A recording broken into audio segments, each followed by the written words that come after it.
नमस्कार मित्रांनो, माझं नाव शेखर. व्यवसायानं मी एक फॉरेस्ट ऑफिसर आहे आणि आज मी तुम्हाला माझ्यासोबत घडलेला एक खराखुरा भयानक प्रसंग सांगणार आहे. ही घटना साधारणतः 3-4 वर्षापूर्वीची आहे. त्यावेळी माझी बदली महाराष्ट्रातल्याच एका मोठ्या फॉरेस्ट एरियामध्ये झालेली होती. आता तो एरिया कुठं आहे हे मी तुम्हाला सांगणार नाही, कारण कोणत्याही जागेबद्दल कोणत्याही प्रकारची अफवा पसरवण्याचा माझा मुळीच उद्देश नाही. आजूबाजूला मोठमोठे डोंगर आणि त्या डोंगराच्या बाजूला असणारं भरपूर लांबपर्यंत पसरलेलं मोठं जंगल. मला तो दिवस अजून पण चांगला आठवतो. मी सोमवारी त्या एरियामधल्या ऑफिसमध्ये ड्युटीसाठी हजर राहिलेलो होतो. जंगलापासून थोडंसंच बाहेर माझं ऑफिस होतं आणि ऑफिससोबत तिथं बरेचसे क्वार्टर्स पण होते, कारण त्या जंगलामध्ये 4 चेकपोस्ट होते आणि त्या प्रत्येक चेकपोस्टवर दिवसा 2 गार्ड आणि रात्रीचे 2 गार्ड पहारा देत होते. आणि त्या सगळ्या गार्डची राहण्याची सोय पण माझ्या ऑफिसच्या मागे असणाऱ्या क्वार्टर्समध्येच करण्यात आलेली होती. माझ्यासाठी पण एक स्वतंत्र क्वार्टर होतं आणि माझ्यासोबत पण एक गार्ड नेहमी असायचा. त्याचं नाव महेश. आता त्या दिवशी माझा कामाचा पहिलाच दिवस. मी सगळ्या चेकपोस्टवरच्या सगळ्या गार्ड्सला माझ्या ऑफिसमध्ये बोलावून घेतलं. तसा आपण हिसाब केला तर प्रत्येक चेकपोस्टवर 4 गार्ड असायचे. 2 दिवसा पहारा देणारे आणि 2 रात्री पहारा देणारे. असे 4 चेकपोस्टचे जवळजवळ 16 गार्ड माझ्या ऑफिसवर मिटिंगला येणे मला अपेक्षित होतं. पण त्या दिवशी माझ्या ऑफिसवर मिटिंगसाठी फक्त 12च गार्ड्स आले. तसं मी त्या सगळ्यांना विचारलं की इथं 4 चेकपोस्ट आहेत. प्रत्येक चेकपोस्टवर जर 4 गार्ड असतील तर मग बाकीचे 4 गार्ड कुठे आहेत? तसं ते सगळेजण एकमेकांकडे बघायला लागले.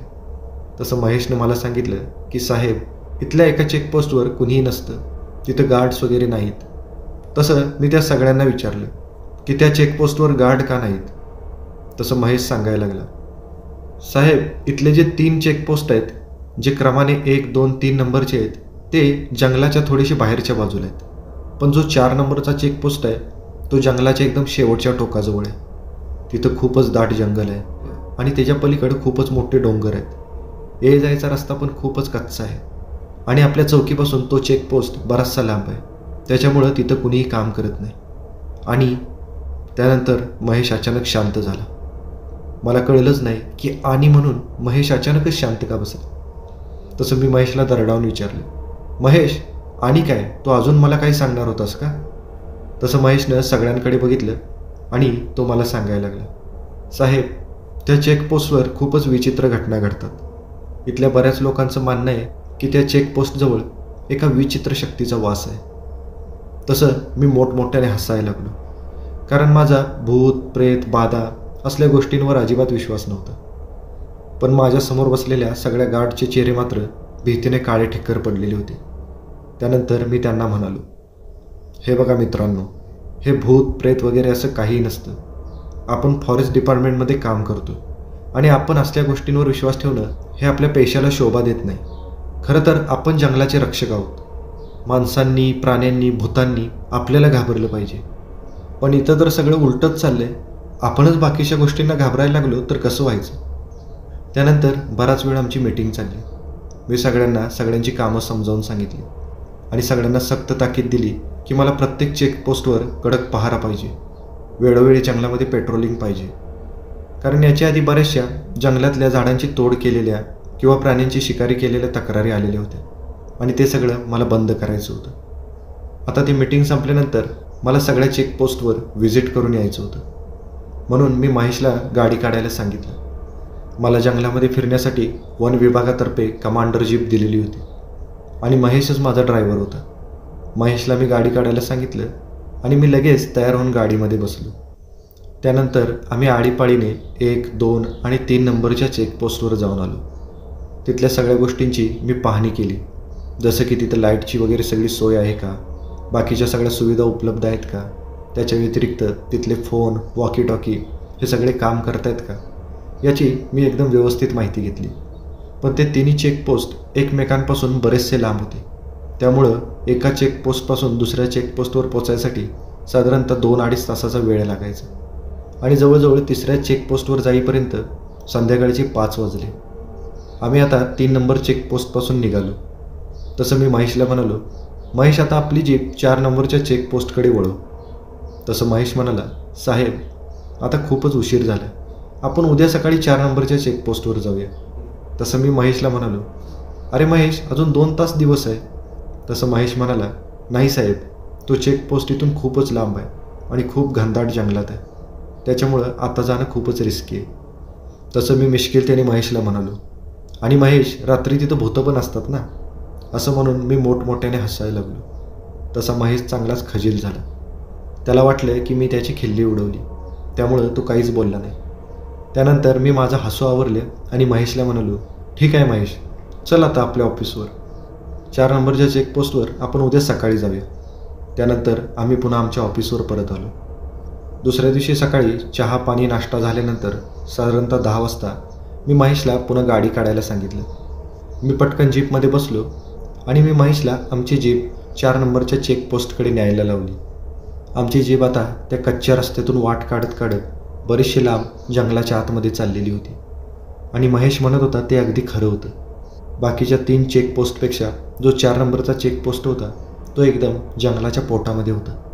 आणि जसं जसं आम्ही त्या जंगलाच्या आतमध्ये शिरत होतो तसं आमच्या आजूबाजूची झाडं चांगलीच दाट झालेली होती. मोठी झाडं तर एवढी मोठी होती की त्यांचा आकार बघण्यासाठी मान वर करून बघावं लागायचं. मोठ्या झाडांबरोबर रस्त्याच्या आजूबाजूला असणाऱ्या छोट्या मोठ्या झाडांची दाटी पण बरीचशी वाढलेली होती. काट्याची वेलीची झुडपं भरपूर प्रमाणात माजलेली होती आणि बऱ्याच दिवसात त्या रस्त्याने कोणतीही वाहतूक झालेली नसल्यामुळं तो रस्ता पण व्यवस्थित दिसत नव्हता. तरी पण रस्त्याच्या बाजूचा असणाऱ्या झुडपांवरून आम्ही अंदाजावर आमची गाडी पुढं चालवत होतो. जवळजवळ 1-1.5-2 तासाचं अंतर कापल्यानंतर महेशने गाडी एक ठिकाणी थांबवली. तसं मी महेशला विचारलं, काय झालं महेश, आला का चेकपोस्ट? तसं महेश म्हणाला, साहेब इथून पुढं आता गाडी जात नाही, आपल्याला आता चालतच जावं लागेल. तसं मी आणि महेश गाडीतून खाली उतरलो. आम्ही आता गाडीपासून थोडंसं पुढं गेलो तसं महेश डाव्या बाजूच्या चढणीने वरती चढायला लागला. बहुतेक तो चेकपोस्ट डोंगराच्या थोड्या वरच्या बाजूला असावा असा मी मनातच अंदाज बांधला आणि मी महेशच्या मागे चालायला लागलो. आता तिथल्या झाडांची संख्या खूपच वाढलेली होती. झाडांची एवढी दाटी होती की सूर्याची किरणंसुद्धा खाली जमिनीवर पडत नव्हती. प्रत्येक पाय पुढं टाकताना झाडांच्या वाळून खाली पडलेल्या पाल्यापाचोळ्यावर पडायचं, त्यामुळं पाऊल टाकलं की बराचसा आवाज व्हायचा. माझ्या आधीपासूनच महेश तिथं काम करत असल्यामुळे त्याला सगळ्या पाऊलवाटा माहिती होते. आम्ही त्या पाऊलवाटेच्या बाजूला असणारी झुडपं आणि वेली हाताने बाजूला सारत सरत पुढं चाललेलो होतो. जिथं आमची जीप थांबलेली होती तिथून चेकपोस्टचं अंतर साधारणतः 500 मीटर म्हणजे 1/2 किलोमीटरच्या आसपास होतं. जवळजवळ 10-15 मिनटं आम्ही चालतच होतो आणि थोडंसं पुढं गेल्यानंतर आम्ही चेकपोस्टजवळ जाऊन पोचलो. त्या चेकपोस्टची अवस्था बघूनच माझ्या लक्षात आलेलं होतं की इथं बऱ्याच दिवसापासून कोणीच आलेलं नसणार. महेश पटकन पुढे गेला आणि त्याने तिथल्या ऑफिसचा दरवाजा उघडला. महेश पाठोपाठ आता मी पण तिथल्या ऑफिसमध्ये शिरलो आणि मी इकडची तिकडची पाहणी करायला लागलो. त्यावेळी माझ्या लक्षात आलं की तिथं सध्या तरी कोणतीच सोय नव्हती. विजेची सोय होती पण विजेच्या सगळ्या तारा तुटलेल्या होत्या. टेलिफोनच्या तारा पण कुठंतरी गायब होते. आणि 10-15 मिनटं तिथं थांबल्यानंतर आम्ही पुन्हा माघारी फिरलो. 1-1.5-2 तासांनी आम्ही पुन्हा आमच्या ऑफिसवर परत आलो. मी आल्या महेशला सांगितलं की उद्याच्या उद्या चेकपोस्ट नंबर 4वर माणसं पाठवा आणि तिथं लाईटची टेलिफोनची सगळी सोय करून घ्या. असं मी महेशला सांगितलं. तसं महेश काहीही न बोलता त्याचं काम करण्यासाठी निघून गेला. दुसऱ्या दिवशी महेश त्या चेकपोस्टवर बरीचशी माणसं घेऊन गेला आणि तिथली सगळी लाईटची आणि टेलिफोनची सुविधा त्यांनी एकदम पहिल्यासारखी व्यवस्थित केली. तोपर्यंत मी पण हेड ऑफिसला फोन करून तातडीने 4 माणसं ड्युटीसाठी इकडं पाठवण्यासाठी सांगितलं होतं आणि मला हेड ऑफिसकडून 1-2 दिवसात 4 गार्ड येणार असल्याचे कन्फर्मेशन पण मिळालेलं होतं. त्यानंतर 2-3 दिवसाचा काळ गेला आणि एक दिवशी ते 4 गार्ड आले. मी त्यांना माझ्या ऑफिसमध्ये बोलावून घेतलं आणि त्यांना त्यांचं काम समजावून सांगितलं. 2 जणांनी दिवसा पहारा द्यायचा होता, 2 जणांनी रात्री द्यायचा होता. सुरुवातीच्या आठवड्यामध्ये कुणी कसा पहारा द्यायचा हे मी त्यांना ठरवायला सांगितलं आणि दुसऱ्या दिवशीपासूनच मी त्यांना ड्युटीवर हजर व्हायला सांगितले. दुसऱ्या दिवशी सकाळीच त्यातले 2 गार्ड सकाळी लवकर 4 नंबरच्या चेकपोस्टवर गेले. आज पहिल्यांदाच तो चेकपोस्ट चालू झालेला होता, म्हणजे त्या चेकपोस्टचा तो पहिला दिवस. डे शिफ्टमध्ये काम करणारी लोक संध्याकाळी परत आली. नाईट शिफ्टला काम करणारे 2 गार्ड चेकपोस्टकडे रवाना झालेले होते आणि त्या दिवशी चेक पोस्ट नंबर 4ची ती पहिलीच रात्र. संध्याकाळी मी माझी सगळी कामं वगैरे उरकून रात्रीचं जेवण करून पुन्हा माझ्या बेडवर पडलेलो होतो. दिवसभराच्या थकव्यामुळं बेडवर अंग टाकलं की मला लगेचच झोप लागली. त्यानंतर अचानक रात्री 12:30 वाजता माझ्या बेडरूममधला फोन खणखणायला लागला. तसं मी लगबगीने जागा झालो. घड्याळामध्ये बघितलं तर रात्रीचे 12:30 वाजलेले होते. एवढ्या रात्री फोन येतोय म्हणजे काहीतरी इमर्जन्सी नक्कीच असणार. मी पटकन फोन रिसीव्ह केला. तसं महेश पलीकडून बोलायला लागला. महेश म्हणाला, साहेब, चेक पोस्ट नंबर 4वर थोडासा प्रॉब्लेम आहे. तसं मी महेशला पटकन चेक पोस्ट नंबर 4वरचा टेलिफोन जोडायला सांगितलं. महेशनं लगेचच टेलिफोन जोडला. तसा पलीकडून एक गार्ड बोलायला लागला. तो खूपच घाबरलेला होता. तो म्हणाला, साहेब, इथं आमच्या ऑफिसच्या आजूबाजूला काहीतरी फिरतंय. आम्हाला भीती दाखवायचा प्रयत्न करते. तसं मी त्यांना म्हणालो, अरे तिथे एखादा जंगली प्राणी वगैरे असेल, त्याला कशाला घाबरताय तुम्ही, आणि जरी तुम्हाला काही प्रॉब्लेम वाटला तर मला फोन करा. असं म्हणून मी पुन्हा फोन ठेवला. दुसऱ्या दिवशी सकाळी मी पुन्हा माझ्या ऑफिसवर बसलेलो होतो. त्यावेळी नाईट शिफ्टसाठी जे 2 गार्ड गेलेले होते ते मला माझ्या ऑफिसमध्ये भेटायला आले. त्यावेळी त्यातला एक गार्ड सांगायला लागला, साहेब, आम्हाला इथं काम करायचं नाही. तसं मी आश्चर्यचकित होऊन विचारलं, का? तसं तो सांगायला लागला, साहेब, त्या 4 नंबरच्या चेकपोस्टच्या आसपासचा एरिया अजिबात चांगला नाही. तिथं काहीतरी भयानक आहे, जे कधी आपल्या डोळ्याला दिसतं तर कधी दिसत नाही, पण त्याचं अस्तित्व मात्र रात्रभर जाणवतं. ते इकडून तिकडं घिरट्या घालतं, कधी झाडावर चढतं तर कधी ऑफिसच्या आसपास फिरत असतं. तसा दुसरा गार्ड पण मला सांगायला लागला, साहेब, तो म्हणतोय ते खरं आहे. खरं तर आम्ही पण कधी असा अनुभव घेतलेला नव्हता, पण काल पहिल्याच रात्री आम्हाला तिथं खूपच भयानक अनुभव आला. तसं मी त्यांना समजावत म्हणालो, अरे बाबांनो, काल तुमची ड्युटीची पहिलीच रात्र होती आणि तुम्हाला इथं आल्यानंतर बाकीच्या गार्ड्सनी काहीतरी सांगितलं असेल, त्याच्यामुळे घाबरून तुम्हाला तसंच काहीतरी भास झालेला असेल. पण तुम्ही जो विचार करताय असं काहीही नसतं. त्यामुळे बिंदास होऊन तुम्ही तुमचं काम करा. त्यानंतर ते दोघेजण निघून गेले. हळूहळू आता दिवस मावळायला लागला आणि त्या दिवशी होती दुसरी रात्र. रात्रीचं जेवण करून मी पुन्हा झोपण्यासाठी माझ्या क्वार्टरमध्ये गेलो आणि माझं अंग बेडवर टाकलं. लगेचच मला झोप पण लागली आणि मी गाढ झोपेत असतानाच रात्री अचानक माझ्या टेलिफोनची रिंग वाजली. तसं मी पुन्हा उठलो आणि फोन रिसीव्ह केला. फोनवर बोलता बोलता मी घड्याळाकडे बघितलं तर रात्रीचे 1 वाजलेले होते. महेश फोनवर बोलत होता आणि त्याने माझा फोन चेक पोस्ट नंबर 4मधल्या टेलिफोनशी जोडलेला होता. तसा समोरचा गार्ड मोठमोठ्याने ओरडायला लागला, साहेब, आम्हाला इथं काम करायचं नाही. साहेब, इथं नक्कीच काहीतरी आहे. काल आम्हाला फक्त त्याची जाणीव झाली, पण आज मात्र आम्हाला ते दिसलं. तसं मी त्यांना विचारत होतो की तुम्हाला नेमकं काय दिसलं. तसं ते सांगायला लागले, ते काहीतरी विचित्र आहे. ना ते मानवासारखं वाटतंय ना ते प्राण्यासारखं वाटतंय, पण ते खूपच भयानक आहे. त्यावेळी मला पहिल्यांदाच वाटलं की हे गार्ड खोटं का बोलत असतील आणि माझ्या मनात कुतूहल जागं झालं की तिथं नेमकं काय असेल. त्या गार्डच्या बोलण्यावरून मला जाणवत होतं की तो खूपच घाबरलेला होता. मी पटकन फोन ठेवला आणि महेशला गाडी काढायला सांगितली. मी पटकन तयार झालो आणि जीपमध्ये बसलो. जीप आता वाऱ्याच्या वेगाने 4 नंबरच्या चेकपोस्टकडे चाललेली होती. त्या दिवशी आम्ही दिवसा त्या चेकपोस्टकडे गेलेलो होतो, पण आज रात्री त्या जंगलातून जाताना त्या जंगलाची भयानकता मला पहिल्यांदाच कळलेली होती. रात्रीच्या अंधारामध्ये ते जंगल खूपच भयानक वाटत होतं आणि जसं जसं आम्ही जंगलाच्या आतमध्ये जाईल तशी त्याची भयानकता पूर्ण शिगेला पोचलेली होती. कसं तरी आम्ही 1 तासा-सव्वा तासामध्ये त्याच ठिकाणी पोचलो ज्या ठिकाणी आम्ही मागच्या वेळी आमची जीप थांबवलेली होती. आणि तिथं जीप लावून मी आणि महेश जीपमधून खाली उतरलो. आमच्या दोघांकडे पण मोठमोठे टॉर्च होते. मी आवर्जून माझ्यासोबत माझी बंदूक पण घेतलेली होती. आता महेश पुढं होता आणि मी मागं होतो. आम्ही दोघेजण त्या पाऊलवाटेने रस्त्यात येणारी झाडं वेली बाजूला सारत सारत वाट काढत काढत पुढं चाललेलो होतो. महेशला त्या जंगलाचा चांगलाच अंदाज होता, त्याच्यामुळं तो पटापट पुढं चाललेला होता.